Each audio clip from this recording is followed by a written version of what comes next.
এত সুন্দর নতুন একটা পর্দা, অটো সিস্টেমের পর্দা দুবাই থেকে আনছি আব্দুল করিমে। এই পর্দা থেকে রান্না করা ভাত বাইর হলো, রান্না করা মুরগির গোশত বাইর হলো, রান্না করা গরুর গোশত বাইর হলো, মশারির ডাল বাইর হলো, ডিম্বুনা বাইর হলো, কুমড়ার শাকও বাইর হলো। তো আশেপাশে মানুষ যে আছে এগুলা শুনি, কয় কিরে ভাই কার কথা বলতেছ, এমন পর্দা কোথায় পাইলা? কয় আমরা আজকে যেই মালিকের কাজ করতেছি আব্দুল করিম ভাই, উনি দুবাই থাকে, দুবাই থেকে অটো একটা পর্দা আনছে, এই পর্দার থেকে রান্না করা সব খানার আইটেমগুলা বাইর হয়। এবারে মানুষে কয় চল রে চল, কীরকম পর্দা এটা? এরকম পর্দা একটা যদি 5 লাখ টাকা হয় তারপরেও তো লওয়া দরকার। রান্না করা সব খানার আইটেম কেমনে পর্দার থেকে বাইর হয়? একবারে বাজারের মানুষ সবগুলা দলবদ্ধ হইয়া আব্দুল করিমের ঘরের সামনে যাইয়া জড়ো হইছে। ভিতর থেকে আব্দুল করিমের বউয়ে কয়, বাবারা ভাইয়েরা, আপনারা কেন আমার ঘরের সামনে এরকম দলবদ্ধ হইছেন? আমি কোনো অন্যায় করছি কিনা? মুরব্বী একজনে কয়, ও আব্দুল করিমের বউ, তোর কোনো অন্যায় নাই। ও তোর স্বামী নাকি দুবাই থেকে অটো পর্দা একটা আনছে, সেটার থেকে নাকি রান্না করা ভাত তরকারি সব বাইর হয়। আমরা পর্দাটা একটু দেখতে এসছি। দুবাইওয়ালার বউয়ে কয়, বাবারা আপনাদেরকে এই খবর কে কইছে? কয় যে ওই যে তোর 3 জন কামলা আজকে কাজ করতেছে, ধান কাটতেছে, এরা আনা ভাত খাইয়া যাইয়া চা খাইতে খাইতে চার দোকানে গল্প করতেছে। দুবাইওয়ালার বউয়ে কয়, আমার কামলা এগুলা পাগল, আমার কামলারা খালি খাদ্যের বাটি আর বল দেখছে, কারিগরের দেখে নাই। কারিগর তো পর্দার আড়ালে বসা আছে। বুঝছেন না? বুঝেন নাই? আল্লাহু আকবার। আমার ভাইরা দোস্ত আবাব, আমাদের পূর্ববংশীরা কয় সবাবাহা দর নজরহা পর্দাস, ই সবাবাহা দর নজরহা পর্দাস, দর হাকিকত ফাইলে হার শাই খোদাস। মৌচাকের থেকে যে তুমি মধু সংগ্রহ করতেছ, এই মৌচাক একটা পর্দা। গাভীর স্তনের সে দুধ সংগ্রহ করতেছ, গাভীর স্তন একটা পর্দা। আম গাছ একটা পর্দা, কাঁঠাল গাছ একটা পর্দা। জমিনের থেকে ধান বাইর হইতেছে, গম বাইর হইতেছে, এই জমিন একটা পর্দা। এই সব পর্দাগুলার ভিতরে একজন কারিগর বসা আছে। লা ইলাহা ইল্লাল্লাহ, লা ইলাহা ইল্লাল্লাহু মুহাম্মাদুর রাসূলুল্লাহ। পর্দা থেকে কিচ্ছু বাইর হইতেছে না, সব কিছুর পিছনে কারিগরের হাত। কার হাত? আল্লাহ পাক রব্বুল আলামিন কয়, ও নাস্তিকেরা, আমারে তোরা মানিচ্ছা, আল্লাহ মানিচ্ছা, তবে এই পর্দার আড়াল থেকে যে মালিকের তোদের খানার ব্যবস্থা করে তার ইবাদত কর, তার ইবাদত কর। উনি তোদের রব, উনি তোদের রব।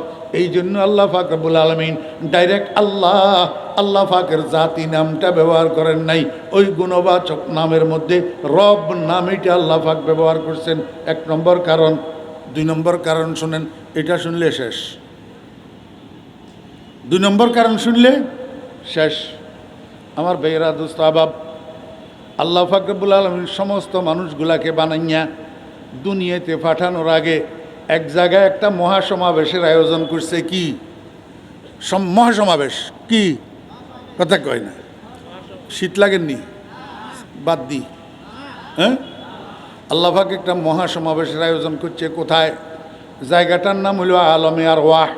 জায়গাটার নাম আলমে আরওয়াহ। আমার ভাইয়েরা দোস্ত আবাব, আমরা তো মনে করি আলমে আরওয়াহ থেকে আমাদের জীবনযাত্রা শুরু। না, এটাও ভুল। আলমে আরওয়াহ থেকে জীবনযাত্রা শুরু না। আলমে আরওয়াহের আগে আরও একটা জগৎ আছে, সেটার নাম আলমে ইত্তেহাদ। আলমে ইত্তেহাদ মুত্তাহিদ বুদ মে বাজাতে ওজুদ, হুকমে গায়রিয়ত বেকুল্লি মাহবুদ, বুদ আয়ান জাহাঁ বে চন্দচো, জিমতিয়াজ ইলমি ও আইনি মচো, নাগাহাদর জম্বশামদ বাহরে জুদ, जुमला राबा खुद से खुद बा खुद नमूद, इम्तियाज इल्मी आमद दरमिया, इम्तियाज इल्मी आमद दरमिया, बेनिशाने रानिशाह शुदाया, आदम उज़्तुर लाबे औसाफ़े उलूस, वस्फ़े आदम मज़हरे आयाते उस्त, इल्मे शानो हिल्मे शानो लुत्फ़े शाह, चूसे तारा चरखदर आबे रवा। আমার বেরা দোস্ত বাপ, এটা সর্বসাধারণের বুঝার কথা না। যাদের জন্য বলছি ওনারা ঠিক মতে বুঝে গেছেন। আমাদের জীবনযাত্রা আলমে ইত্তেহাদের থেকে শুরু না, আর আলমে আরওয়াহ থেকে শুরু না, আলমে আরওয়াহের মধ্যে আল্লাহ পাক রব্বুল আলামিন সমস্ত বনি আদমের রূহগুলাকে একত্রিত করে জমা রাখছেন। সেখানে আল্লাহ পাক রব্বুল আলামিন সমস্ত বনি আদমদেরকে উদ্দেশ্য করে একটা প্রশ্ন করছিলেন, আলাস্তু, বলেন না আলাস্তু কেয়া। আল্লাহ পাকের তো 99টা গুণবাচক নাম আছে। আলাস্তু বে খালিকিকুম কেন জিজ্ঞেস করলেন না? আলাস্তু বে মালিকিকুম কেন জিজ্ঞেস করলেন না? আলাস্তু বে রাজিকিকুম কেন বললেন না? বললেন আলাস্তু বে রব্বিকুম। কেন? আমার ভাইরা দোস্ত আবাব, দুনিয়াতে আসার পরে মানুষ আল্লাহ পাকের অন্য কোনো গুণ লইয়া এত টানাটানি করবে না, এই সিফতে রুবুবিয়্যতটা লইয়া যত তাড়াতাড়ি করবে। এখন তো সময়ের অভাবে একদিনের মাহফিলে এত কথা বলা সম্ভব না, এই জন্য বিশ্লেষণ করতে পারলাম না। সারা দুনিয়ার মধ্যে আল্লাহ পাক যত গুণাবলী আছে 99টা নাম, এই সবগুলার থেকে আল্লাহ পাকের সিফতে রুবুবিয়্যত লইয়া দুনিয়ার মানুষের যত টানাটানি করবে, এত টানাটানি অন্য কোনো গুণ লইয়া করবে না। দেখেন না ফেরাউন কয় আনা রব্বুকুমুল আ'লা। ও মিশরবাসী, মুসায় কোন রবের কথা কয় আবার? আমি না তোমাদের বড় রব? আমি না তোমাদের? আল্লাহ পাক রব্বুল আলামিন বলেন আমার এই নামটা লইয়া বেশি টানাটানি হবে, এই জন্য আমি দুনিয়াতে পাঠানোর আগে একটা মানুষেরও এখনো দুনিয়াতে পাঠায় নাই, আব্বারেও তো পাঠায় নাই, সন্তান কোথার থেকে পাঠাইব? আদমেরও তো এখনো পাঠায় নাই। সবেরে পাঠানোর আগে রুহু জগতের মধ্যে আল্লাহ পাক সবাইরে একত্রিত করি জিজ্ঞাসা করল, আলাস্তু বে রব্বিকুম, আমি কি তোমাদের রব নই? আমি কি তোমাদের রব নই? সমস্ত বনি আদম, এই আমার একটু বুঝতে থাকলে কনসেন, সেই দিন এই আলমে আরওয়াহের মহাসমাবেশের মধ্যে এই ফেরাউন ছিল নি? হ্যাঁ, মুসা আলাইহিস সালাম ছিল নি, নমরুজ্জা ছিল নি, ইব্রাহিম আলাইহিস সালাম ছিল নি, এই মক্কা শরীফের ইমাম আব্দুর রহমান সুদাইস দামাত বারকাতুহুম ছিলেন নি, এতে আমেরিকার ড্রামা ছিল নি, মুদিয়া ছিল নি, কথা কয় না, সবাই ছিল নি। সবার সামনে আল্লাহ পাক জিজ্ঞাসা করছে, আরে আমি তোর রব না? আমি তোদের রব না? উত্তর সবাই দিছে নি, কথা কয় না। মোদিয়ে উত্তর দেয় নাই, ড্রামে উত্তর দেয় নাই, নমরুজ্জা উত্তর দেয় নাই, আবু জিল্লা উত্তর দেয় নাই। কি উত্তর দিছে? কালু আয় আজাবু, সবে উত্তর দিছে বালা, জি হ্যাঁ আয় আল্লাহ, আমরা স্বীকারোক্তি দিলাম আপনি আমাদের রব, আপনি আমাদের রব। সবাই স্বীকারোক্তি দিছে। সবাই কি করছে? স্বীকারোক্তি দিছে। আল্লাহ কয় বান্দা তোমাদের থেকে এই স্বীকারোক্তি কেন নিছি জাননি? যখন তোমরা দুনিয়াতে যাইবা, দুনিয়ায় বেশি ভালো জায়গা না, এটা রং ঢঙের জায়গা, এইখানে বিনোদনের জায়গা, এটা এনজয়ের জায়গা, রং তামাশার জায়গা, চাটুকারিতার জায়গা, বাটপাড়ি করার জায়গা, মস্তানি করার জায়গা, মদ খাইয়া প্রেসিডেন্ট হইয়া থাকার জায়গা এই দুনিয়া।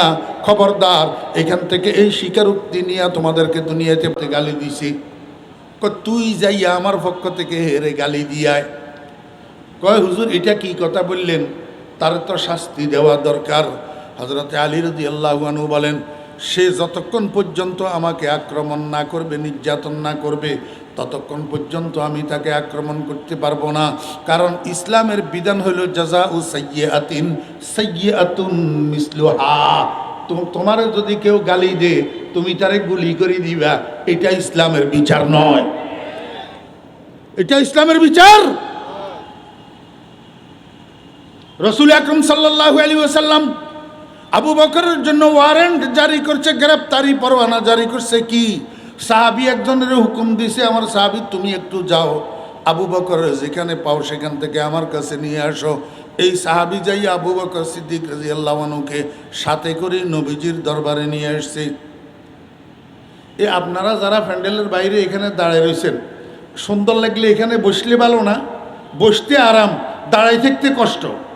ওই যে এবারে যার বই এক না শোধ, দোষোধ, সালানা শোধ, বলা শোধ। 2 কিলোমিটার রাস্তা যাওয়ার জন্য বাসে উঠলে খালি ডাইনে আর বামে তাকায় সিট খালি আছে কিনা, দাঁড়াইতে কষ্ট, বসলে আরাম। আর মাহফিলে আসলে আল্লাহর কোন গজব নাজিল হয়, এখানে বসলে কষ্ট, দাঁড়াই থাকতে আরাম।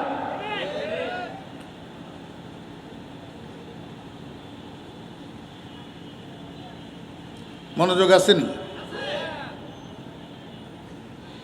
সাহাবী হযরত আবু বকর সিদ্দিক রাদিয়াল্লাহু আনহুকে সাথে লইয়া নবীজির দরবারে উপস্থিত। রাসূল আকরাম সাল্লাল্লাহু আলাইহি ওয়াসাল্লামকে, আবু বকর, আপনার বিরুদ্ধে মুহাম্মদী আদালতে মামলা হইছে, বাদী এই ইহুদি, আপনি নাকি ইহুদির গালে থাপ্পড় দিয়েছেন, কথা সত্য কিনা আমাকে একটু বলেন না। আবু বকর কি বলবে? হ্যাঁ না না? কেন? যেহেতু আবু বকরের নাম সিদ্দিক, যেহেতু আবু বকরের নাম কি? ওয়ালি সিদ্দিক রুজহানুন জালিয়ুন আলাল আগিয়ার মিন গায়রি ইহতিমালি। আমার ভাইরা, দোস্ত, আবাব, ওই মানুষটাকে সিদ্দিক বলা হয় যেই মানুষটার জন্মের পর থেকে মৃত্যু পর্যন্ত মুখের থেকে একটা কথা মিথ্যা বাহির হয় না। একটা কথা যদি মিথ্যা বাহির হয়, ওই মানুষটা সিদ্দিক হইতে পারে না। যেহেতু আবু বকর সিদ্দিক, সেহেতু আবু বকরের মুখ থেকে মিথ্যা বাহির হবে না, সত্য বাহির হবে। আবু বকর কয়, জি হ্যাঁ ইয়া রাসূলুল্লাহ, ইহুদির বক্তব্য সত্য, আমি তার মুখে থাপ্পড় দিয়েছি। রাসূল আকরাম সাল্লাল্লাহু আলাইহি ওয়াসাল্লাম, আবু বকর, এইটা তো নিয়ম না। সেই ইহুদি হইছে, তাতে কি হইছে? সে যেই ধর্মের হোক না কেন, আপনি অন্যায়ভাবে তো তাকে থাপ্পড় দিতে পারেন না। কেন থাপ্পড় দিলেন? কারণ দর্শান, কারণ দর্শান। বর্তমান যুগের বিচারকেরা নিজের জন্য, নিজের আপনজনের জন্য, নিজের ছেলের জন্য, নিজের দলের লোকের জন্য এই কথা বলবে? কারণ দর্শান। আবু বকর সিদ্দিক রাদিয়াল্লাহু আনহু কয়, ইয়া রাসূলুল্লাহ, কারণ হইল আমি সবসময় মসজিদে নববীতে আসা যাওয়া করি নামাজ পড়ার জন্য। এই ইহুদি রাস্তার পাশে দাঁড়াইয়া দাঁড়াইয়া আমারে ক্রিটিসাইজ করে, আমারে কটূক্তি করে, গালমন্দ করে। ও ভাইয়েরা, দোস্ত, আবাব, বর্তমানেও আমাদের দেশে মুসলমান নামের কুলাঙ্গার কতগুলো আছে, মুসলমান নামের কুলাঙ্গার সন্তান কতগুলো আছে। একটা আলেম, একটা মাদ্রাসার ছাত্র হাঁটি যাইতে লাগলে একটু ক্রিটিসাইজ আর কটূক্তি না করলে ফ্যাটের ভাত হজম হয় না। ওই ইহুদিদের স্বভাব, ইহুদিদের স্বভাব, মুসলমান নামের কলঙ্ক। সিদ্দিক আকবর রাদিয়াল্লাহু আনহু কয়, ইয়া রাসূলুল্লাহ, সব সময় সে আমার উত্ত্যক্ত করে, জ্বালাতন করে, আমি কোনোদিন তাকাইয়াও দেখি না, শুনিও না, শোনার বান করেই চলে যাই। আজকে আমি যখন মসজিদ থেকে নামাজ পড়ে যেতেছি, এই ইহুদি রাস্তার পাশে দাঁড়াইয়া একবারে আমারে শুনাইয়া শুনাইয়া কয়, মুসলমানেরাও ফকির, মুসলমানদের আল্লাহও ফকির। ইয়া রাসূলুল্লাহ, এতদিন পর্যন্ত আমারে গালি দিছে, আমারে ক্রিটিসাইজ করছে, আমি কিচ্ছু বলি নাই, কিন্তু আমার আল্লাহরে যখন ফকির বলছে, আমার কলিজায় আগুন লাগিয়া গেছে, আমি আর বরদাস্ত করতে পারি নাই। হাত যতটুকু উঠছে এতটুকুর থেকে থাপ্পড় লাগাইয়া দিছি। বুঝছেন না? বুঝেন না? কি বুঝছেন?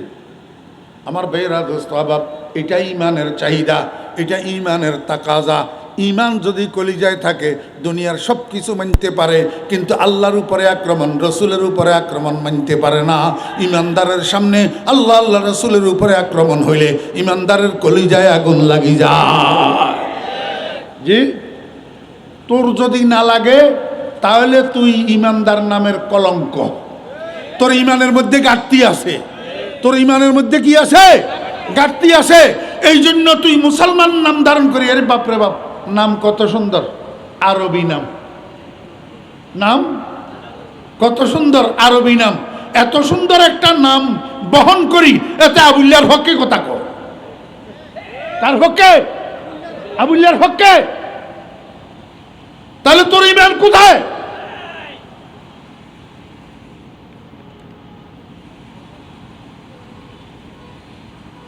বস এতটুক আমি উদাহরণ দেওয়া আমার উদ্দেশ্য ছিল। সিদ্দিক আকবর রাদিয়াল্লাহু আনহু যখন সিদ্দিক আকবরের সামনে আল্লাহর যখন ফকির কইছে, সিদ্দিক আকবর বরদাস্ত করছে না, মারি দিছে, মারি দিছে। এই মারি দেওয়াটাই ইমান, মারি দেওয়াটাই কি? ইমান। এইটাই হলো মুহাম্মদুর রাসূলুল্লাহ, ওয়াল্লাযীনা আমানু মাআহু আশিদ্দাউ আলাল কুফার, আশিদ্দাউ আলাল কুফার। আল্লাহ আল্লাহ রাসূলের উপরে আক্রমণ হলে মারি দেওয়া, এটাই ইমানের তাকাজা। বুঝতে পারি নাই। बाद में क्या होगा ये सोचने का मौका ईमानदार को नहीं होना चाहिए।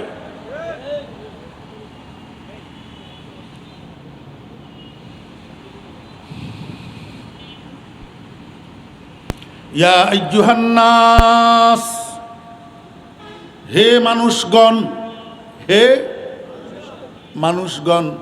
বুঝে থাকলে একটু বলুন না, এই মানুষের মধ্যে ইমানদার আছে না নাই? কাফের আছে না নাই? মুনাফেক আছে না নাই?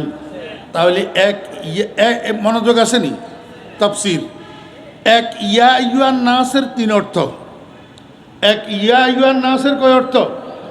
ইয়া আইয়ুহান নাসের এক অর্থ ইয়া আইয়ুহাল্লাযীনা আমানু, ইয়া আইয়ুহান নাসের এক অর্থ ইয়া আইয়ুহাল্লাযীনা কাফারু, ইয়া আইয়ুহান নাসের এক অর্থ ইয়া আইয়ুহাল মুনাফিকুন, ইয়া আইয়ুহাল মুমিনুন, ইয়া আইয়ুহাল কাফিরুন, ইয়া আইয়ুহাল মুনাফিকুন।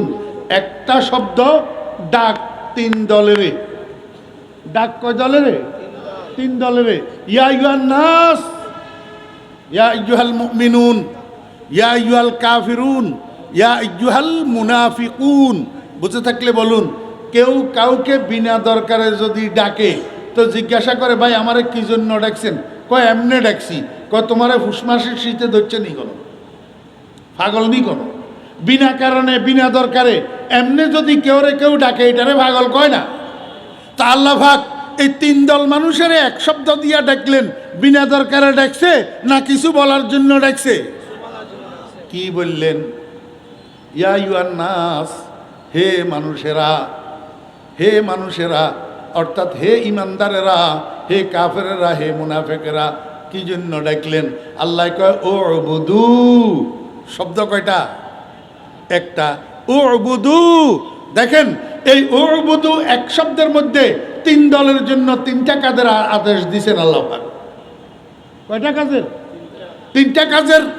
আল্লাহ পাক রব্বুল আলামিন বলেন, বান্দা ইয়া আইয়ুহান নাস অর্থ যদি ইয়া আইয়ুহাল মুমিনুন হয় তাহলে উবুদু ঠিক আছে।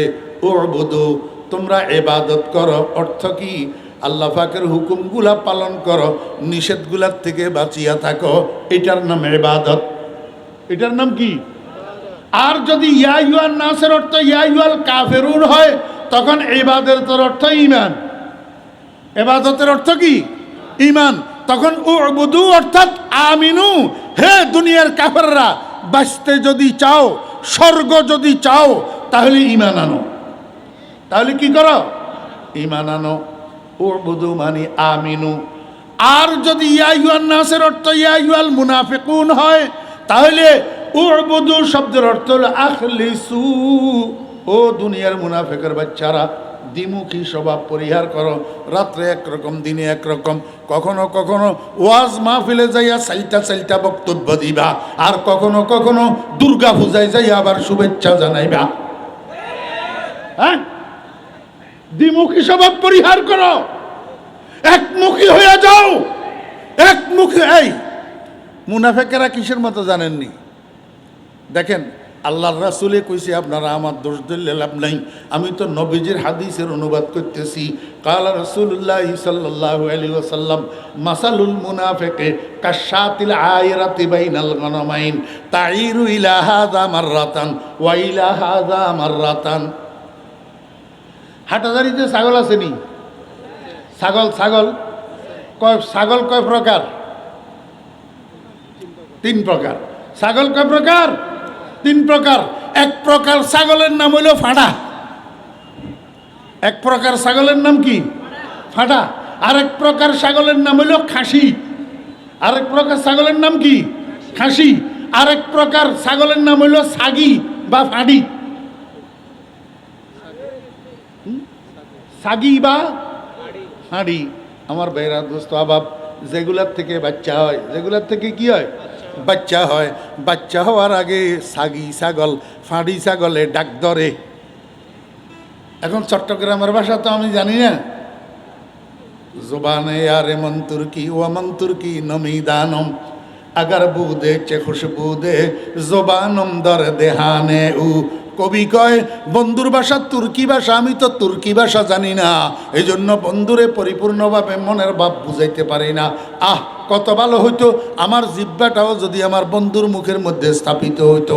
ধনজনের ভাষা যদি এক হইতো তাহলে মনের কথা বন্ধুরে খুলে বুঝাইতে পারতাম। আমার অবস্থা সেরকম হয়েছে। এখন আপনাদেরকে আমি ছাগলের ডাক ধরাইটা কেমনে বুঝাইতাম, বুঝছেন না? বুঝি গেলে তোই ছাগলের ডাক ধরে যেন না, তো ডাক ধরলে ছাগি এবারে কডে লই জন ফরে ফাঁড়ার কাছে, কডে লই জন ফরে ফাঁড়ার কাছে। এক ফাঁড়ায় যদি ডাক ন ধরে আরোগ্যার কাছে লই জন ফরে, তো ছাগি ইবা কতক্ষণ এই ফাঁড়ার কাছে যায়, কতক্ষণ ওই ফাঁড়ার কাছে যায়। রসুল আকরাম সাল্লাল্লাহু আলাইহি ওয়াসাল্লাম বলেন মুনাফিক এই ছাগি ছাগলের মতো, কতক্ষণ এই ফাঁড়ার কাছে যায়, কতক্ষণ ওই ফাঁড়ার কাছে যায়। মাসালুল মুনাফিক কাশাতিল আয়রাতি বাইনাল গনামাইন তাইরু ইলা হাযা মাররাতান ওয়া ইলা হাযা মাররাতান। এই হাদিস নইলে এইটা কি বাংলাদেশের অন্য জায়গা নেই? এটা হাটহাজারী মাদ্রাসার পাশে আমার গলা এমনি টিভি দিব হাদিস না হইলে। হ্যাঁ, মেশকাত শরীফের ভিতরে আছে। কোথায় আছে? মেশকাত শরীফের মধ্যে আল্লাহ পাক রব্বুল আলামিন বলেন ইয়া আইয়ুহান নাস, অর্থাৎ ইয়া আইয়ুহাল মুনাফিকুন আখলিসু, মুখলেস হইয়া যাও, খাঁটি হইয়া যাও, একমুখী হইয়া যাও, দ্বিমুখী স্বভাব পরিহার করো। যদি ইসলাম কায়েমের কথা বলো তাহলে মদিনামুখী হইয়া যাও, অন্যমুখী হইয়া অন্য কোনো ইসলাম দেশে কায়েম করতে পারবে না। এই দেশের মুসলমান খাবে না, এই দেশের মুসলমান খাবে না। শব্দ কয়টা? একটা। কাজ কয়টার হুকুম? তিনটার হুকুম। শব্দ হইল উবুদু, এক অর্থ উবুদু, ঠিক আছে, আল্লাহু আকবার, ইবাদত করো ইমানদারের জন্য। আরেক অর্থ ঈমান আনো কাফেরের জন্য। আরেক অর্থ মুখলেস হইয়া যাও, খাঁটি হইয়া যাও, বিশুদ্ধ হইয়া যাও মুনাফিকের জন্য। কথা বুঝছেন না? বুঝেন নাই? এখন এবার আসেন, হে ইমানদারগণ ইবাদত কার করিবা? হে কাফেরগণ কার উপরে ঈমান আনবা? হে মুখলেসগণ কার ইবাদতের উপরে তোমরা মুখলেস হইবা? রব্বাকুম, কি কয়? রব্বাকুম।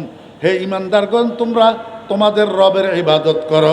হে কাফেরগণ তোমরা তোমাদের রবের উপর ঈমান আনো। হে মুনাফিকের বাচ্চারা তোমরা তোমাদের রবের ইবাদতের উপরে মুখলেস হইয়া যাও। আমার বেয়েরা দোস্ত আহবাব, এখানে একটা সূক্ষ্ম পয়েন্ট আপনাদেরকে আমি বুঝাইলে এই পর্যন্ত আমার আজকে কথা শেষ।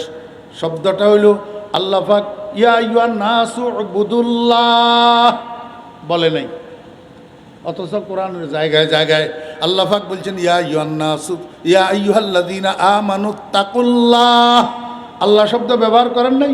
হে ঈমানদারগণ তোমরা আল্লাহকে ভয় করো, কিন্তু এইখানেও তো আল্লাহ পাক বলতে পারতেন ইয়া আইয়ুহান নাস উবুদুল্লাহ, কিন্তু উবুদুল্লাহ না বলি আল্লাহ পাক রব্বুল আলামিন উবুদু রাব্বাকুম বললেন কেন? আল্লাহ পাকের জাতি নামটা আল্লাহ পাক ব্যবহার করলেন না। আমার ভাইয়েরা দোস্ত আহবাব, একটা সিফতি নাম ব্যবহার করলেন, আর সিফতি নাম তো ৯৯টা আছে, তোর মধ্যে আরও তো কত সিফতি নাম আছে, সেগুলা ব্যবহার না করি, সেগুলা আখজ না করি, সেগুলা এন্তেখাব না করি। আল্লাহ পাক রব নাম এটাকে এন্তেখাব করলেন কেন? আমার ভাইয়েরা দোস্ত আহবাব, যেহেতু সম্বোধনের মধ্যে ৩ দল আছে, এক দলে না ইমানদার, আর বাকি ২ দল তো কাফের। মতলব কাফেররাও কাফের, মুনাফিকেরাও কাফের। ও ভাইয়েরা দোস্ত আহবাব, এই কাফেরদের মধ্যে একদল নাস্তিক আছে, নাস্তিক যারা আল্লাহই মানে না, যারা আল্লাহই বিশ্বাস করে না। আল্লাহ পাক রব্বুল আলামিন কয় ও দুনিয়ার মানুষেরা, আমি যদি উবুদুল্লাহ বলি, হে দুনিয়ার মানুষেরা তোমরা আল্লাহর ইবাদত করো, নাস্তিকেরা কবে কিসের আল্লাহ? আমরা আল্লাহ মানি না, আমরা আল্লাহ মানি না। অতএব আল্লাহ পাকের হুকুমটারে উড়াই ফেলে দিবে। এই জন্য আল্লাহ পাক রব্বুল আলামিন ডাইরেক্ট আল্লাহ পাকের জাতি নাম ব্যবহার না করি এমন একটা গুণ উল্লেখ করছেন, এমন একটা গুণ আলোচনা করছেন যেই গুণটা নাস্তিকের বাচ্চারাও অস্বীকার করতে পারে না, অস্বীকার করতে পারে না। কারণ নাস্তিক এগুলা জীব কি না? কথা কয় না। নাস্তিক এগুলা জীব না, এদের রুহু আছে না, এদের জীবন আছে না। তো যত জীব আছে, যত সৃষ্টির মধ্যে রুহু আছে, সমস্ত জীবেরা জীবন বাঁচানোর জন্য খাদ্যের মহতাজ, খাদ্য লাগে। কি লাগে? খাদ্য লাগে। আল্লাহ ও নাস্তিকের বাচ্চা, ঠিক আছে তুই আল্লাহ মানিস না, কিন্তু খস যে যেগুলা খাইয়া জীবন যাপন করস, যেগুলা খাইয়া জীবন ধারণ করস, এগুলা তোর জন্য কে বানায়? এগুলা কে বানায়? ভাত যে খস নাস্তিকেরা, এই ভাতের দানগুলা আল্লাহ পাক বানায়। রুটি যে খস, এই রুটির গমগুলা আল্লাহ পাক বানায়। আম যে খস, গাছের মধ্যে আমগুলা আল্লাহ বানায়, কাঁঠালগুলা আল্লাহ বানায়, আঙ্গুরগুলা আল্লাহ বানায়। আল্লাহু আকবার। গাভীর দুধ যে খস, গাভীর স্তনের দুধগুলা আল্লাহ বানায়। পুকুরের মধ্যে মাছগুলা আল্লাহ বানায়। আল্লাহ পাক রব্বুল আলামিন কয় বান্দা আমারে মানুষ না ঠিক আছে, কিন্তু খস তো আমারগুলা, যারগুলা খস তার ইবাদত কেন করবি না? যারগুলা খস তারে বিশ্বাস কেন করবি না? উবুদু রব্বাকুম, তোরে যিনি খাওয়ায়, তোর রব যিনি তোর পালনেওয়ালা, তোর লালন পালনকারী, উনার ইবাদত কর, উনার উপর ঈমান আন। কথা বুঝছেন না বুঝেন নাই? এখন গুণ যেটা আল্লাহ পাক আলোচনা করছেন, এই গুণের অস্বীকার করার ক্ষমতা নাস্তিকের আব্বারও নাই। নাস্তিকের আব্বারও। আমার ভাইয়েরা দোস্ত অভাব, আমাদের কিছু কিছু মুসলমান ভাইয়েরা আছে কি মুসলমান, ও দোস্ত মনে করে আমার দোকানে আমারে খাওয়ায়, আমার বিদেশি পোলাটায় আমারে খাওয়ায়, আমার জমিনে আমারে খাওয়ায়, আমার ব্যবসায় আমারে খাওয়ায়। কিছু কিছু মুসলমানেরাও এরকম গলত আকিদা পোষণ করে, গলত বিশ্বাস পোষণ করে। মাওলানা মজারুল ইসলাম সাহেব রহমতুল্লাহ আলাইহি দেখছিলেননি আপনারা? মাওলানা মজারুল ইসলাম সাহেব রহমতুল্লাহ আলাইহি দেখছিলেন? আমার ভাইয়েরা দোস্ত আহবাব, মাওলানা মাজারুল ইসলাম সাহেব রহমতুল্লাহ আলাইহি একটা উদাহরণ দিতেন বড় সুন্দর। আমি আপনাদেরকে সেই উদাহরণটা একটু শুনাই। দুবাইওয়ালা, একটা দুবাইওয়ালা দুবাই থাকে, বাড়িতে কিছু জমি জমা আছে, এগুলার দুবাইওয়ালার বউয়ে কামলা বদলা লইয়া চাষাবাদ করে, ছেলে মেয়ে নাই। ছেলে মেয়ে একবার ধান কাটার জন্য এই দুবাইওয়ালার বউ 3টা কামলা ধরাইছি, সকালে নাস্তা মাস্তা করাই, এদেরকে জমিনে পাঠাই দিছে ধান কাটার জন্য। কামলা বদলাদেরকে জমিনে পাঠাইয়া এদিকে দুপুরে তারা খানা খাবে, এই জন্য দুবাইওয়ালার বউ ভাত রান্না করছে, গরুর গোশত রান্না করছে, দেশি মোরগ রান্না করছে, ডিম বুনা করছে, ছোট্ট ছোট্ট চিংড়ি গুঁড়া মাছ দিয়া কুমড়ার শাক রান্না করছে। সবগুলা রান্না বান্না যখন শেষ হয়েছে, এগুলারে বলের ভিতরে, বাটির ভিতরে লইয়া ডাকনা দিয়া রাখছে। আমার ভাইয়েরা দোস্ত আহবাব, দিনের যখন 1টা বাজে আনুমানিক সময়, এখন কামলারা বদলারা খানা খাওয়ার জন্য বাসায় আসবে। এর আগে দুবাইওয়ালার বউ কি করছে? আল্লাহু আকবার। দুবাইওয়ালার ঘরের মধ্যে মাঝখানের যে পার্টিশন, এই পার্টিশনের মধ্যে একটা দরজা আছে, সামনের রুমের থেকে পিছনের রুমে, পিছনের রুমের থেকে সামনের রুমে আসা যাওয়া করার জন্য। কিন্তু দরজা এটার মধ্যে পাল্লা নাই, এটার মধ্যে একটা নতুন একটা পর্দা ঝুলানো আছে। আমার ভাইয়েরা দোস্ত আহবাব, দুবাইওয়ালার বউ সামনের রুমে একটা ফাটি বিছাইছে, 4টা প্লেট নিছে, 3টা কামলার জন্য, আর একটা হইল বন প্লেট। আমার ভাইয়েরা 1 জগ পানি নিছে, 2টা গ্লাস দিছে, একটা ছোট্ট বাটির মধ্যে একটু লবণ আগের থেকে সেখানে রেডি করে রেখেছে।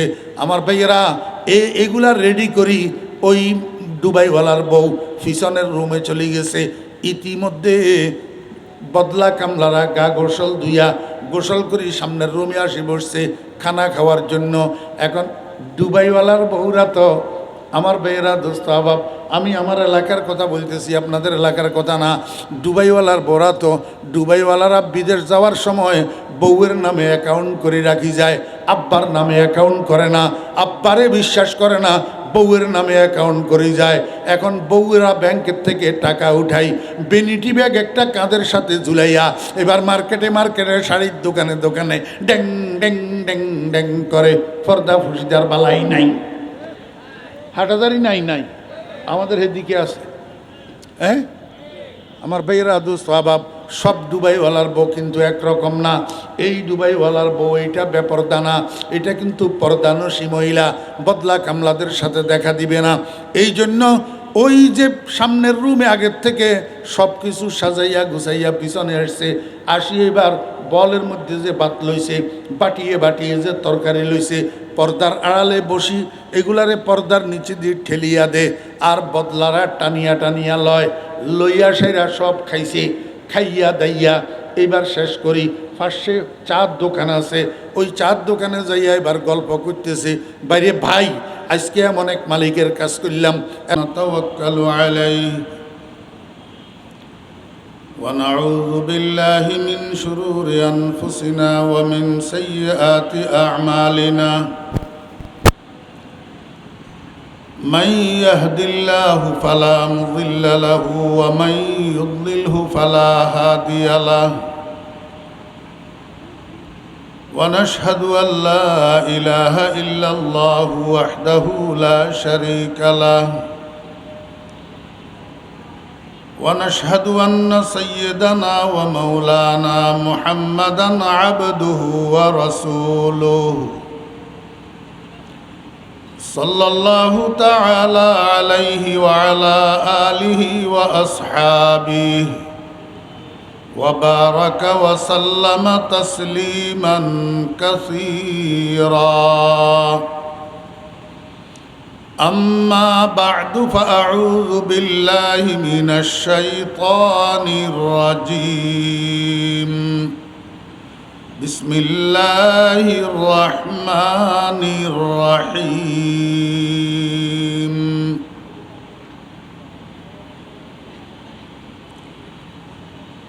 يا أيها الناس اعبدوا ربكم الذي خلقكم والذين من قبلكم لعلكم تتقون. بارك الله لنا ولكم بالقرآن العظيم ونفعنا وإياكم بالآيات والذكر الحكيم. سبحانك لا علم لنا إلا ما علمتنا إنك أنت العليم الحكيم. محترم صدر جلسہ، গ্রামী কদর হযরত উলামায়ে কেরাম, সমাবেত সর্বস্তরের দিনদার মুসলমান ভাইয়েরা, পর্দার আড়ালের সম্মানিতা পর্দানশী মা ও বোনেরা,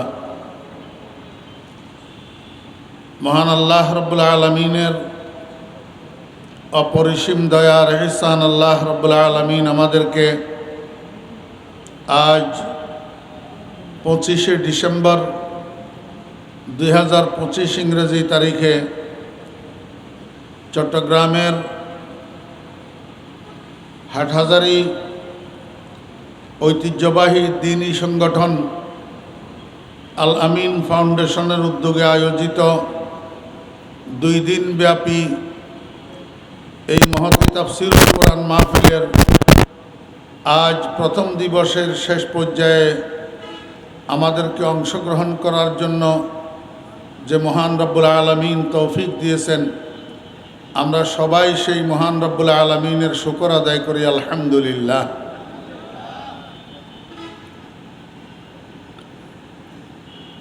যেহেতু এই মাহফিলটার নাম তাফসীরুল কোরআন মাহফিল এবং আমি অদমের নামের সাথে ওনারা শব্দ একটা যোগ করে রাখেন, মুফাসসিরে কোরআন। আমি তো মন আনম কেমন দানম,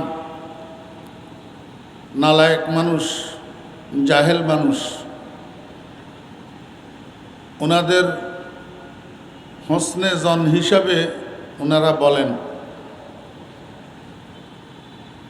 আমাদের দেশে কিছু তাফসীরুল কোরআন মাহফিল হয় যেগুলার নামের সাথে কামের মিল থাকে না। আমি মাহফিলের নামের দিকে লক্ষ্য করে আল্লাহ পাকের পবিত্র কালামের একখানা আয়াতে কারিমা তিলাওয়াত করছি। অল্প সময়ের মধ্যে তাফসীরমূলক 2-1টা কথা আপনাদের খেদমতে উপস্থাপন করার আশাবাদী। ওমা তৌফিক ইল্লা বিল্লাহ।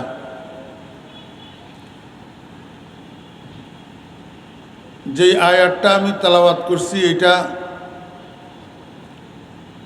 কোরআনে কারিমের মাসহাফে ওসমানীর সূরাতুল ফাতিহার পর সর্বপ্রথম সূরা এবং কোরআনে কারিমের সর্ববৃহৎ সূরা সূরাতুল বাকারার শুরু থেকে 21 নম্বর আয়াতে কারিমাখানা আমি তেলাওয়াত করছি।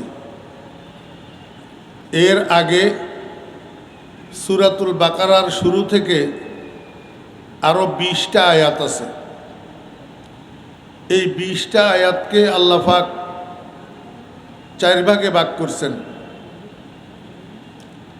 প্রথম 2 আয়াতের মধ্যে আল্লাহ পাক কোরআনে কারিমের আলোচনা করছেন, কোরআনে কারিমের বিশুদ্ধতার আলোচনা করছেন। যালিকাল কিতাব লা রাইবা ফীহি হুদাল লিল মুত্তাকিন। এরপরে বাকি 18টা আয়াতের দ্বারা আল্লাহ পাক গোটা পৃথিবীর মানুষগুলাকে 3 ভাগে ভাগ করছেন। প্রথম ভাগ হইল প্রথম ভাগ হইল মোমেনে কামেল, যাদের আরেক নাম মুত্তাকিন। দ্বিতীয় ভাগ হইল কাফেরে মতলক। আর 3 নম্বর ভাগ যেটা, সেটা বস্তুত এদিকেও না ওইদিকেও না, এটা মোমেনে কামেলের অন্তর্ভুক্তও না, কাফের মতলকের অন্তর্ভুক্তও না, বাল মুজাবজাবিনা বাইনা যালিক, লা ইলাহা উলাই ওয়ালা ইলাহা উলা। এদের নাম হইল মুনাফেক। আল্লাহ পাক এই 18টা আয়াতের মধ্যে পৃথিবীর এই 3 ভাগ মানুষের আলোচনা করছেন, এদের পরিচয় উঠাইয়া ধরছেন, এদের স্বভাব উঠাইয়া ধরছেন, যাতে মুহাম্মদুর রাসূলুল্লাহ সাল্লাল্লাহু আলাইহি ওয়াসাল্লামের উম্মত এই 3 ভাগ মানুষকে চিনতে পারে এবং মোমেনে কামেল যারা তাদের সিফাতগুলাকে গ্রহণ করতে পারে, কাফেরে মতলবগুলাকে চিনতে পারে, এদের ষড়যন্ত্র থেকে নিজেদেরকে রক্ষা করতে পারে। বিশেষ করে মুনাফেক যারা, এদেরকে যেন উম্মতে মুহাম্মদিয়া চিহ্নিত করতে পারে, মুনাফেকদের থেকে যেন বেঁচে থাকতে পারে। প্রথম 5 আয়াতের মধ্যে আল্লাহ পাক রব্বুল আলামিন ইমানদারদের আলোচনা করছেন, মোমেনে কামেল।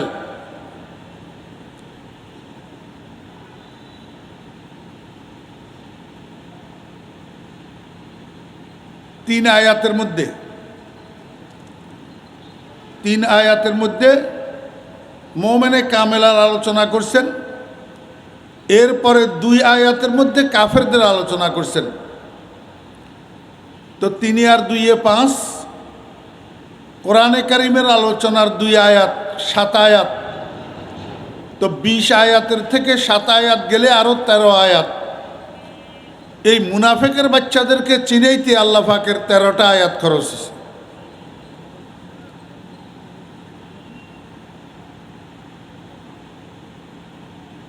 তিন দলের পরিচয়, 3 দলের আলোচনা করতে গেলে অনেক সময়ের দরকার, আর ঠান্ডাও বেশি, শৈত্য প্রবাহ হইতেছে। এই জন্য আমি 3 দলের আলোচনার দিকে গেলাম না। শুধু মুনাফেকদের একটা চরিত্র আমি আপনাদের সামনে একটু আলোচনা করি। আল্লাহ পাক বলেন, ওয়াইজা লাকুল্লাযীনা আমানু কালু আমান্না ওয়াইজা খালাউ ইলা শায়াতিনিহিম কালু ইন্না মাআকুম ইন্নামা নাহনু মুস্তাহজিউন আল্লাহু ইস্তাহজিউ বিহিম ওয়া ইয়ামুদ্দুহুম ফি তুগয়ানিহিম ইয়ামাহুন। আল্লাহ পাক বলেন, মুনাফেকদের একটা চরিত্র হলো, এরা যখন ইমানদারদের সাথে সাক্ষাৎ করে তখন ইমানদারদেরকে বলে ইন্না মাআকুম, আমরা তো তোমাদের সাথেই আছি, আমরা তো ইমানদার। কিন্তু আবার রাত্রে 2টার সময় তেমনি চৌমোহনী মোড়ে যখন কাফেরের সর্দারদের সাথে মিলিত হয়, ওয়াইদা খালাউ ইলা শায়াতিনহিম কালু ইন্নামা নাহনু মুস্তাহজিউন। তো কাফেরের সর্দারদের সাথে যখন মিলিত হয় তখন কাফেরের সর্দাররা তাদেরকে জিজ্ঞেস করে, কিও ভাই, তোমরা তো দিনভর মোহাম্মদের দুয়ারে দুয়ারে ঘুরো, মোহাম্মদের দরবারে দরবারে ঘোরাফেরা করো, এখন আমাদের কাছে কেন আসছো? তখন এই মুনাফেকের বাচ্চারা উত্তর দেয়, আমরা তো সেখানে যাই মস্কারি করার জন্য, আমরা তো তাদের সাথে মস্কারি করি, আসলে তো আমরা তোমাদের সাথেই আছি। এই দ্বিমুখী নীতি, এইটার নাম হইল মুনাফেকি। এটার নাম কি? মুনাফেকি। আমাদের বর্তমান বাংলাদেশে তিন গতির মানুষ আছে। কিছু মানুষের গতি হইল ভারতমুখী। কোনমুখী? ভারতমুখী। আর কিছু মানুষের গতি হইল আমেরিকামুখী। কোনমুখী? ভারতমুখীওয়ালারা আবার আমেরিকামুখীওয়ালাদেরকে দেখতে পারে না, আমেরিকামুখীওয়ালারা আবার ভারতমুখীদেরকে কি করতে পারে না? দেখতে পারে না। আমার ভাইয়েরা, দোস্ত আহবাব, আমি আপনাদেরকে একটা কথা বুঝাইতে চাইব, সেটা হইল আমাদের কোনটা হওয়া চাই? কি আমাদের গতি ভারতের দিকে হওয়া চাই না আমেরিকার দিকে হওয়া চাই? আমাদেরকে একটু ভালোভাবে যে এটা বুঝার দরকার। এই দুই দেশের থেকে কোনো একটা দেশ ইসলামেরও বন্ধু নয়, মুসলমানেরও বন্ধু নয়, বাংলাদেশেরও বন্ধু নয়, বাংলাদেশের স্বাধীনতা সার্বভৌমত্বেরও বন্ধু নয়। ইসলামেরও দুশ্মন, মুসলমানেরও দুশ্মন, দেশেরও দুশ্মন, দেশের স্বাধীনতা সার্বভৌমত্বেরও দুশ্মন। একটা না দোনোটা? কথা কয় না। একটা না দোনোটা? দোনোটা। ইসলামেরও দুশ্মন, মুসলমানেরও দুশ্মন, দেশেরও দুশ্মন, জাতিরও দুশ্মন। এখন কেউ যদি আমাদেরকে ভারতের দিকে ঘুরাইতে চায় তাহলেও আমরা ঘুরতে রাজি না। আর কেউ যদি ভারতকে খারাপ কইয়া আমেরিকার দিকে আমাদেরকে ঘুরাইতে চায় তাতেও আমরা রাজি না। তাতেও আমরা কি না? রাজি না।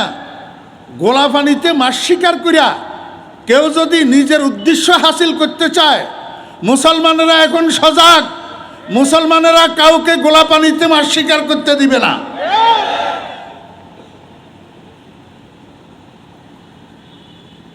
হাটাদারিতে হোটেল আসেনি, একটা হোটেলের মধ্যে এরকম একটা টেবিলের দুই পাশে দুইটা চেয়ার, তো দুই পাশে দুই চেয়ারে দুইজন বসছে নাস্তা করার জন্য, দুইজন বসছে নাস্তা করার জন্য। নাস্তা করেই শেষ হয়েছে, দুজন একসাথে উঠি কাউন্টারে গেছে বিল দেওয়ার জন্য। এই টাইমের মধ্যে মাগরিবের নামাজের আজান শুরু হয়েছে। দুজন এক দরজা দিয়ে হোটেলের থেকে বাইর হয়েছে।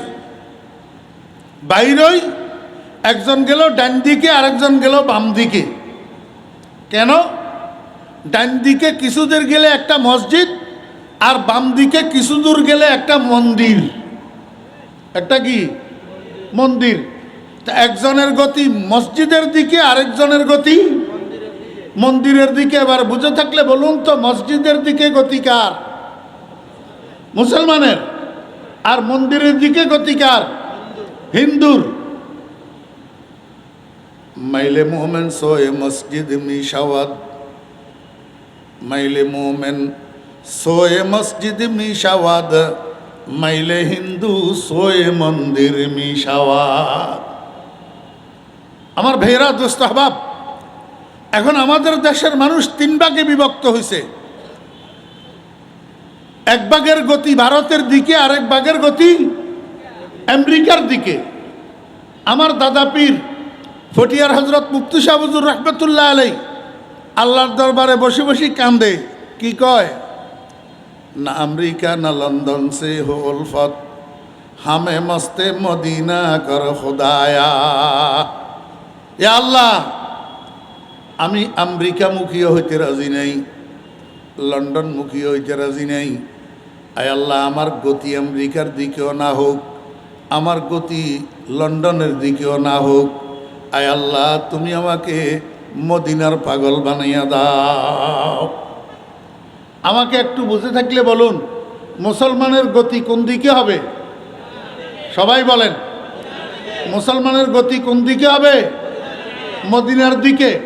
মুসলমানের গতি ভারতের দিকেও হইতে পারে না, মুসলমানের গতি আমেরিকার দিকেও হইতে। এই জন্য আমি আপনাদেরকে আরেকটা দোয়া শিখাই দিই। আপনারা একটু 5 ওয়াক্ত নামাজের পরে এই দোয়াটা করিয়েন। কি দোয়া করবেন? না আমেরিকা না ভারত সে হো উলফত, না আমেরিকা না ভারত সে হো উলফত, হামে মস্তে মদিনা কর খুদায়া। আমার ভাইয়েরা, দুস্তাবাব, মুনাফেক কাকে বলে? মুনাফেক কাকে বলে?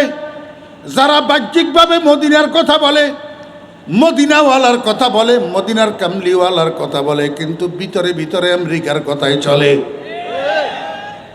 ভিতরে ভিতরে আমেরিকার কথাই চলে। উপরে ইসলাম কায়েমের কথা বলে, কিন্তু যোগাযোগ আমেরিকান এম্বাসির সাথে। এর চেয়ে বড় মুনাফিকি আর কি হইতে পারে? এর চেয়ে বেশি জাতিকে ধোঁকা দেওয়া আর কি হইতে পারে?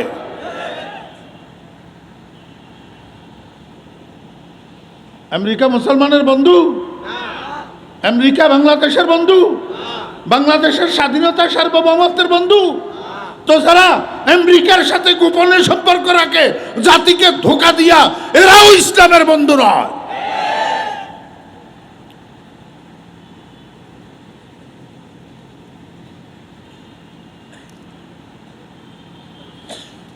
পৃথিবীর মানুষ কয় দল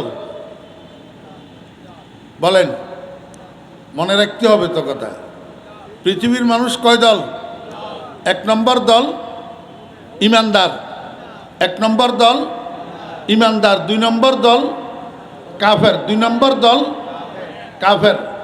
এই এখন আজকে শীত বেশি, সময়ও বেশি হয়ে গেছে। হ্যাঁ, আরও প্রথম দিন আপনারা বিরক্ত হবেন, এই জন্য বিশ্লেষণ করতেছি না। কাফের মানি কাফেরের মধ্যেও অনেক দল আছে। কাফেরের মধ্যেও কি অনেক দল। নাস্তিক যারা, এরাও কাফের। নাস্তিক চিনেন তো আপনারা? নাস্তিক কাকে বলে? যারা আল্লাহ পাকের অস্তিত্ব বিশ্বাস করে না, ওজুদে বারি মানে না, দেয়ার ইজ নো গড এ বিশ্বাসী, আল্লাহ তাল্লাহ নাই, আল্লাহ তাল্লাহ কিছু নাই, কবর হাসর কিচ্ছু নাই, বেহেশত দুজক কিচ্ছু নাই। এদের বিশ্বাস হলো মানুষ মরে গেলে পৌঁছে যায়, শেষ। এদের নাম নাস্তিক। এদের নাম কি? নাস্তিক। মুসলমান না কাফের? কাফের। আর কতগুলো আছে আস্তিক। আর কতগুলা কি? আস্তিক। কিন্তু মুওয়াহ্হিদ না, মুশরিক। আল্লাহ পাকের একত্ববাদে বিশ্বাসী না। আল্লাহ আছে এই কথা মানে, কিন্তু কয় 2 জন। আল্লাহ কয়জন? 2 জন। স্রষ্টা কয়জন? 2 জন। আরেক দল আছে আল্লাহ আছে এই কথা মানে, কিন্তু 3 জন। কয়জন? 3 জন। 2 জন মানন্য হইল ইহুদি, আর 3 জন মানন্য হইল খ্রিস্টান। ইহুদি খ্রিস্টান দোনোজন আস্তিক, কিন্তু মুওয়াহ্হিদ না, একত্ববাদী না, বরং অংশীদারত্ববাদী। আল্লাহ পাকের জাতের সাথে শরীক করনেওয়ালা, এরাও কাফের। এরাও কি? কাফের। আর কতগুলো আছে আল্লাহ আছে এই কথা মানে, কিন্তু পূজা করতে গেলে 313 জনের পূজা করে। 313 জনের কি করে? পূজা করে। কখনো তুলসী গাছ পূজা করে, কখনো চন্দ্র পূজা করে, কখনো সূর্য পূজা করে, কখনো গরু পূজা করে, কখনো গরুর গোবর পূজা করে।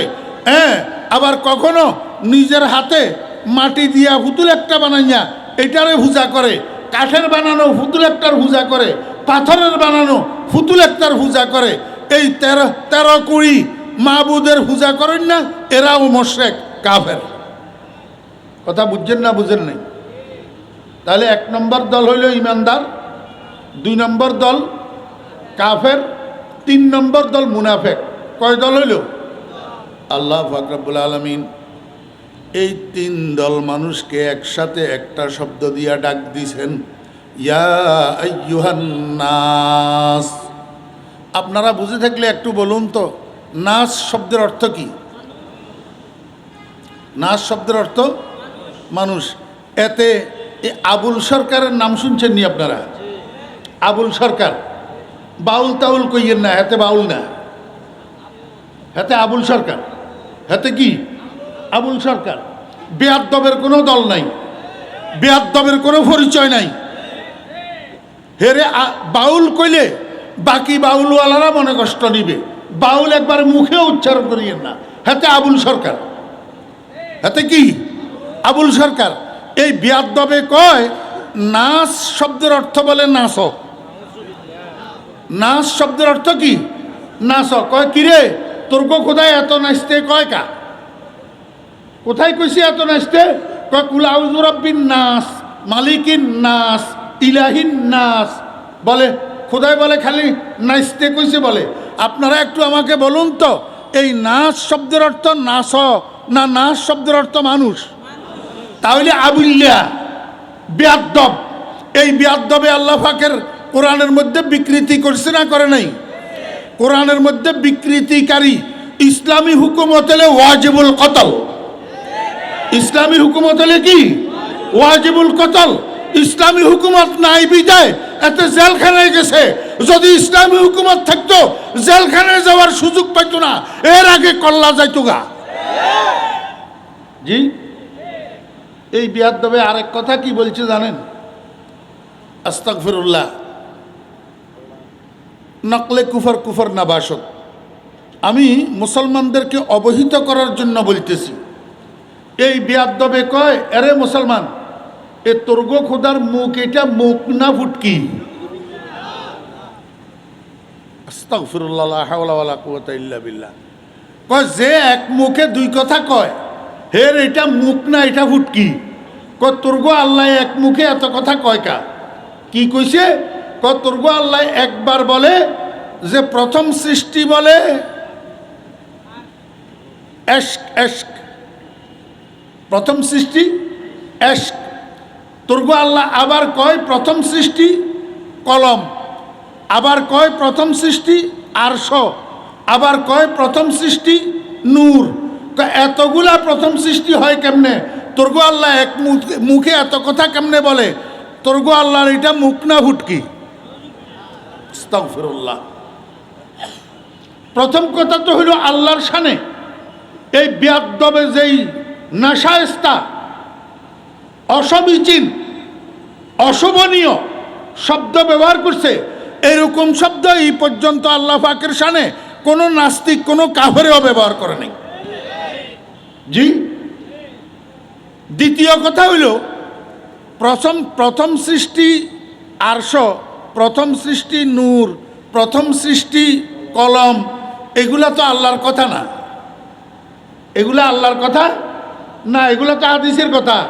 হাদিস হইল রসুলের বাণী, কোরআন হইল আল্লাহর বাণী। এই কথাগুলা তো কোরআনে নাই, এই কথাগুলা আছে কোথায়? হাদিসে। তাহলে হাদিসের কথা হইল রসুলের কথা। রসুলের কথারে নিয়ে হে লাগাইছে কার সাথে? আল্লাহর সাথে।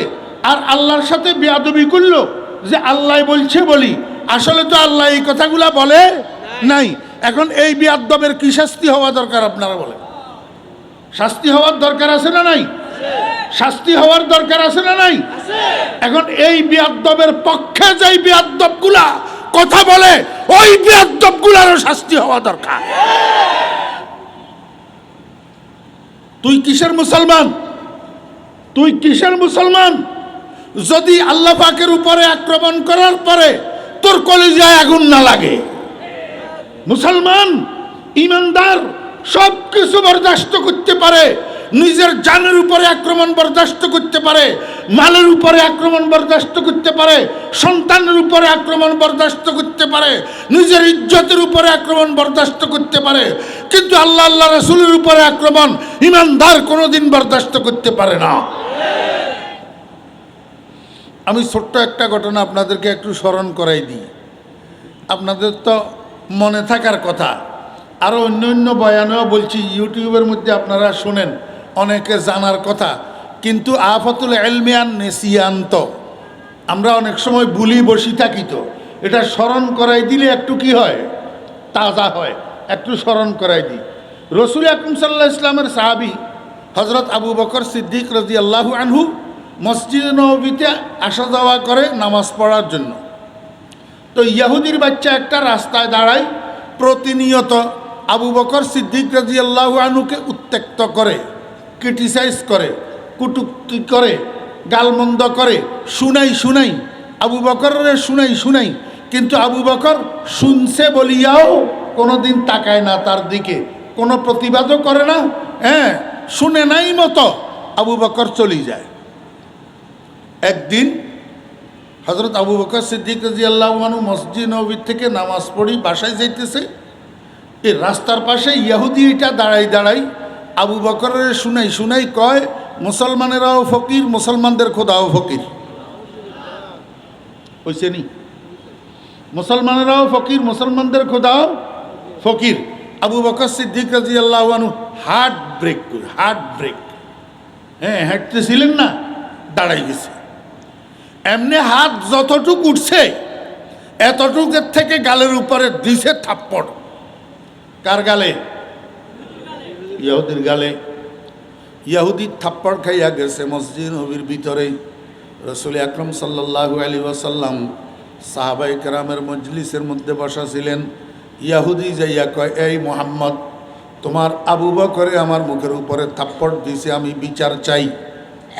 আমি রাসূল আকরাম সাল্লাল্লাহু আলাইহি ওয়াসাল্লাম কয়, এই ইহুদি, তোর মনে হয় কোনখান দিয়ে ভুল হইতেছে। আবু বকরে মারে না, তোরে মনে হয় ওমরে মারছে। ওমরে মনে হয় তোরে থাপড়াইছি, আবু বকরে থাপড়াই নাই। কারণ আবু বকর থাপড়ইয়া লোক ন, থাপড়ইয়া লোক হইল ওমর। থাপড়ইয়া লোককে এমনি কথায় দায়ানি আক্তুলহু, কথায় আমারে ছাড়ি দে, কতল করি, এই কথা কন্যা হইল কন? ওমর। আল্লাহু আকবার। বাপের বেটা, লোহ মানব, শয়তানে উদ্দা ভয় করত। ইহুদিয়ে কয়, মুহাম্মদ, দরুদ শরীফ পড়েন না কা সাল্লাল্লাহু আলাইহি ওয়াসাল্লাম। কোন দিকে কমু কথা? রাসূল আকরাম সাল্লাল্লাহু আলাইহি ওয়াসাল্লামের নাম যতবার শুনবেন এতবার সাল্লাল্লাহু আলাইহি ওয়াসাল্লাম দরুদ শরীফ পড়বেন, না হইলে আবার ওয়াবি কইব। তো কথা বুঝেন না? এমনিই তো বদনামি, আমরা দরুদ শরীফ পড়ি না। সাল্লাল্লাহু আলাইহি ওয়াসাল্লাম, রাসূল আকরাম সাল্লাল্লাহু আলাইহি ওয়াসাল্লামের এই কথার উপরে ইহুদি কয়, মুহাম্মদ, আমি আবু বকরেরও চিনি, ওমরেরও চিনি, আমার ওমরে থাপড়াই নাই, আবু বকরে থাপড়াইছে, আমি তোমার কাছে বিচার চাই। রাসূল আকরাম সাল্লাল্লাহু আলাইহি ওয়াসাল্লাম কয়, ইহুদি, আমার আবু বকরে যে তোমারে থাপড়াইছে এটার সাক্ষী কি? সাক্ষী দাও। ইহুদি কয়, সাক্ষীর দরকার নাই, তুমি আমার গালটা ইনকোয়ারি করো। আমার গালের উপরে আবু বকরের 5 আঙ্গুলের দাগ বসা আছে। সঙ্গে সঙ্গে রাসূল আকরাম সাল্লাল্লাহু আলাইহি ওয়াসাল্লাম বসার থেকে উঠি সশরীরে ইহুদির গালটা ইনকোয়ারি করছে, দেখে কথা ঠিক। বাদী যে আপিল করছে, যে জবানবন্দি দিছে, সেটার মিল পাওয়া গেছে। অতএব আর সাক্ষীর দরকার নাই। সঙ্গে সঙ্গে রাসূল আকরাম সাল্লাল্লাহু আলাইহি ওয়াসাল্লাম আবু বকরের জন্য ওয়ারেন্ট জারি করে দিয়েছে। ওয়ারেন্ট আমার একটু বুঝি থাকলে বলেন, আবু বকরের থেকে নিকটতম কোনো মানুষ নবীজির জন্য আর ছিল? জি, সবচেয়ে নিকটের মানুষ না, সবচেয়ে কাছের মানুষ না। কিন্তু কাছের মানুষ বলিয়া রাসূল আকরাম সাল্লাল্লাহু আলাইহি ওয়াসাল্লাম অন্যায় বিচার করবে? আজকে তো এইটা হইতেছে আমাদের দেশে। আমার দলের লোক হইলেই বিচার একরকম, অন্য দলের লোক হইলেই বিচার একরকম। মুখে ইনসাফের কথা বলি কিন্তু কাজে ইনসাফ নাই, মুখে ইসলামের কথা বলি কিন্তু কাজে ইনসাফ নাই। কাজে ইনসাফ আমার বেয়েরা দোস্ত আবাব, ইসলামের কথা বলি মানুষকে লাঞ্ছিত করি, ইসলামের কথা বলি মানুষকে স্থানচ্যুত করি, ইসলামের কথা বলি মানুষকে অন্যায়ভাবে নির্যাতন করি। ও বেরা দোস্ত আবাবিটা কোন ইনসাফ। রসুল আকরম সাল্লাল্লাহু আলাইহি ওয়াসাল্লামের আদালতে এই বিচার তো ছিল না। আমার দলের লোক হইলে বিচার একরকম, অন্য দলের লোক হইলে বিচার